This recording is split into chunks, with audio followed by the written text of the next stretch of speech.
अब देखो,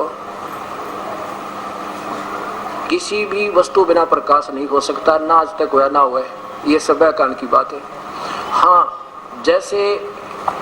जैसे सूरज के आगे बदरा ऐसे कर्म छयारे, प्रेम की पवन करे चत मंजल झलके तेज नयारे। जैसे सर्दियों के दिनों में दिन के अंदर और धुंध छा जाती है, सूर्य ऊपर होता है लेकिन उसका कुछ धीमा धीमा प्रकाश और उस धुंध में नजर आ रहा है, और उस धुंध के प्रकाश को कोई देख कर कहे कि भगवान तो सूर्य तो है नहीं, प्रकाश हमने देख लिया, उन्होंने कुछ नहीं देखा, उस परमात्मा बिना प्रकाश हो नहीं सकता। ऐसे जिनके कर्मों के आगे ये छाया अड़ी हुई है, वो केवल उस परमात्मा का पूरा प्रकाश रिफ्लेक्ट नहीं हो रहा। जैसे सूरज के आगे बदरा ऐसे कर्म छयारे, और प्रेम की पवन करे चत मंजन फिर झलके तेज नयारे। जो सत्य ज्ञान आपको होगा और ये सच्चा मंत्र मिलेगा, इस नाम से ये कर्मों के बीच का जो बादल है ये हट जाएंगे, प्रेम की प्यार की हवा चलेगी, सच्चे प्यार की परमेश्वर के तरफ, और फिर कहते हैं वो रूप दिखाई देगा, वो परमात्मा कैसा है। अब आपको दिखाता हूं राधा स्वामी पंथ। अब देखो प्यारी आत्माओं, इसको अनजान व्यक्ति तो कहेंगे निंदा है, वो तो कहते रहेंगे, दास को कोई चिंता नहीं, वो दिन आएगा ये कहेंगे कि आप कहां छुपे थे इतने दिन तक, वो भी समय आएगा। अब इन्होंने चाहे सचखंड की महिमा बताने की चेष्टा की है, फिर भी घुमा फिरा कर रोशनी और कान बंद करके नाद सुनन तक सीमित रख दिए। क्या बताते हैं? परमात्मा तो निराकार है, उसका कोई आकार नहीं, और पहले भी निराकार था, और आकार में जब आया वो क्या बन गया? केवल ये मंडल बन गया, मंडल। अब सृष्टि रचना आपको सुनाते हैं। सबसे पहले थोड़ी सी व्याख्या देंगे, जहां से राधा स्वामी पंथ प्रारंभ होता है। ये देखिएगा, राधा स्वामी सार वचन छंद बंद है। देखो भक्तात्मा, ये मत समझना कि हम किसी के निंदक है, लेकिन ये तो हम रोज पढ़ ही रहे हैं, इकट्ठे बैठ कर पढ़ रहे हैं, आज इसमें कोई चोरी वाली बात नहीं। और फिर भी किसी को दर्द हो है, पेट में दर्द हो कि हमारे गुरुओं की किताब क्यों दिखाते हैं, फिर छापी क्यों? ये दुनिया ने सारे सब ने लाइब्रेरी बना रखी है सब संतों की खरीद खरीद के। अब देखियो, राधा स्वामी व्यास सत्संग से प्रकाशित है, और ये कहां से, कौन है इसका प्रकाशक?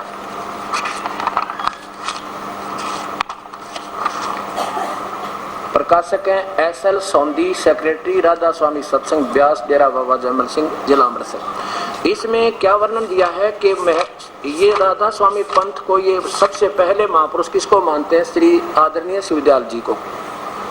और वो अंतिम समय में, जब मरते समय यानी अपने प्राण त्यागते समय, उन्होंने ये वचन अपने मुख से कही, फाइनल मानते हैं।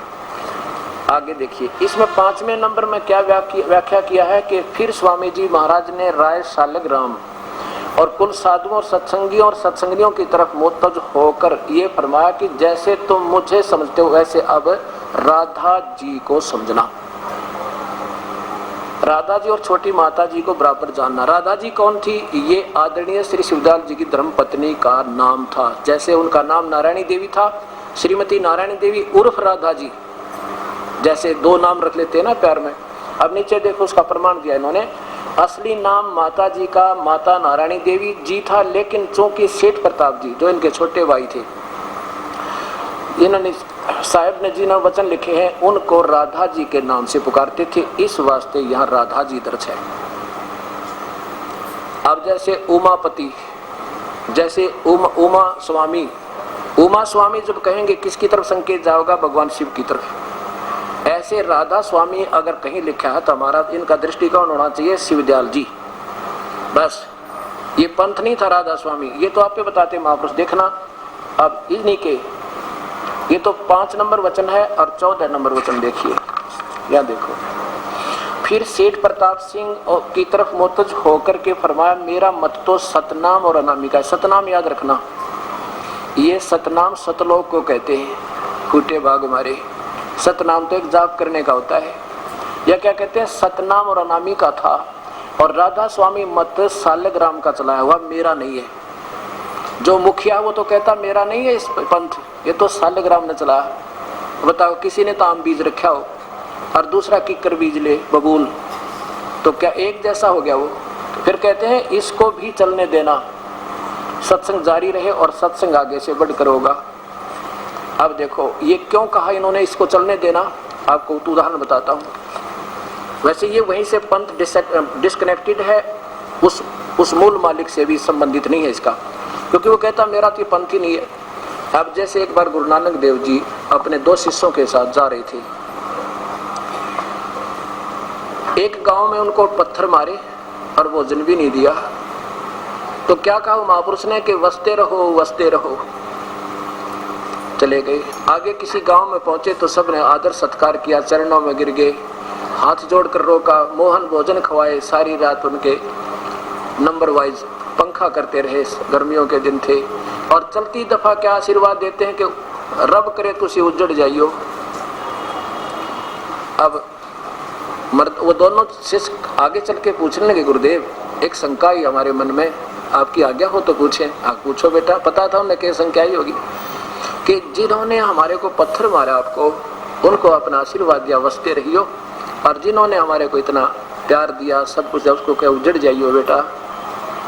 उनको इसलिए आशीर्वाद दिया बसते रहियो कि कहीं निकम्मी आत्मा और दूसरे गांव में जाएंगे उनको बिगाड़ेंगे, एक जगह मर जा इकट्ठे, क्यों फिर इकट्ठा ही को वो हो जाएगा, वो गिर जाते हैं ना, खेड़े उजड़ होते हैं, वैसे होते हैं कि तुम यही रहना, यही मरे रहना, कहीं बाहर मत जाना, कहीं औरों को बिगाड़ोगे, थारी बुराई के कारण और भी 10 बिगड़े।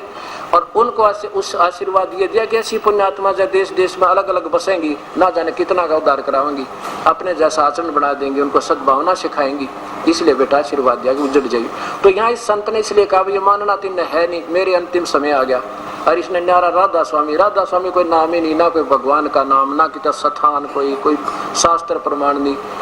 तो उन्होंने कहा भी मेरा मत तो यू है नहीं, पर ठीक है इसने भी कुएं में पड़ने दो, चलने दो, ना मानते थे।